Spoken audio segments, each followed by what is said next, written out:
Guys, আপনাদের জেরিন আপু অনেক অসুস্থ। তার আজকে 3-4 দিন ধরে অনেক বেশি জ্বর, আর জ্বরের কারণে তার খুবই খারাপ লাগতেছে। ইদানিং সে লাইভেও আসতে পারছে না, আপনারা সবাই দেখতে পাচ্ছেন। কারণ হচ্ছে তার জ্বরের কারণে তার শরীর ভালো লাগতেছে না, তাই লাইভে আসতে পারতেছে না। এখন বোরখা পরছে আর ওড়না নিছে। তার কারণ হচ্ছে একটাই, এখন আমরা মেডিসিন নিতে যাব। তো মেডিসিন নিতে আমরা টঙ্গী কলেজ গেটে যাব। আর যার জ্বর হয়েছে তার ফিলিংসটাই শুনুন, তার কেমন লাগতেছে। আমার অনেক খারাপ লাগতেছে। আরে মরবা না, সবসময় খালি কান্না দিয়ে করে। মানুষের জ্বর হয় না, আপনারাই তো বলুন গাইজ, যারা যারা আমাদের ভিডিও দেখেন তারা বলুন যে মাথা ব্যথা, মাথা নিয়ে বসে থাকতে পারি না। শোনো, আমি তোমাকে বারবারই বলতেছি, জ্বর আসলে মাথা ব্যথা করবেই, শরীর দুর্বল লাগবেই। আও খালি একটু বারবার বলতেছে আমি মনে হয় মরে যাব, আমি মনে হয় মরে যাব, আমি মনে হয় মরে যাব। তো মানুষের কি জ্বর হয় না? আপনারা বলুন।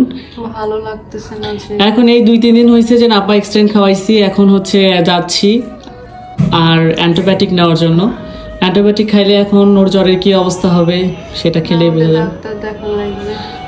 আজকে যেহেতু 3 দিন হয়ে গেছে, আর 3 দিন পর এই জন্য আমরা 4 দিন, আজকে দিয়ে 4 দিন হবে মনে হয়। 4 দিন হচ্ছে, এই জন্য আমরা অ্যান্টিবায়োটিক নিতে যাচ্ছি। আজকে তোমার সোমবার, মঙ্গলবার। কে বলছে মঙ্গলবার? তাই তো মনে হয়। আজকে সোমবার। তো যাই হোক, আজকে দিয়ে 3-4 দিনই হয়ে যাচ্ছে ওর জ্বর। সেজন্য আমরা অ্যান্টিবায়োটিক নিয়ে আসবো, আর যদি ভালো না হয় আমরা বড় একটা ডাক্তারের কাছে যাব। তো সবাই দোয়া করবেন আপনাদের জেরিন আপুর জন্য, সে যেন ভালো হয়ে যায়। দেখুন বেচারির মুখের অবস্থা, কিছুই খেতে পাচ্ছি না। আর হ্যাঁ, সে খাবার দাবার কিছুই খেতে পারতেছে না। ভাত আসতেইছে না গিলা। আজকে মুরগি রান্না করা হয়েছিল বাসায়, কিন্তু সে একটুও খেতে পারে নাই, একটুও না। আর খালি তার বমি বমি ভাব লাগতেছে, বমি বমি আসতেছে। সে তার গলা দিয়ে মানে সোজা কথা কিছু নামতেইছে না। হ্যাঁ, আমার কিচ্ছু খাইতে মন চাচ্ছে না। আমার জন্য সবাই দোয়া করবেন যাতে আমি সুস্থ হয়ে যাই। আমার অনেক খারাপ লাগতেছে। ও একটুতেই অনেক বেশি ভেঙে পড়ে।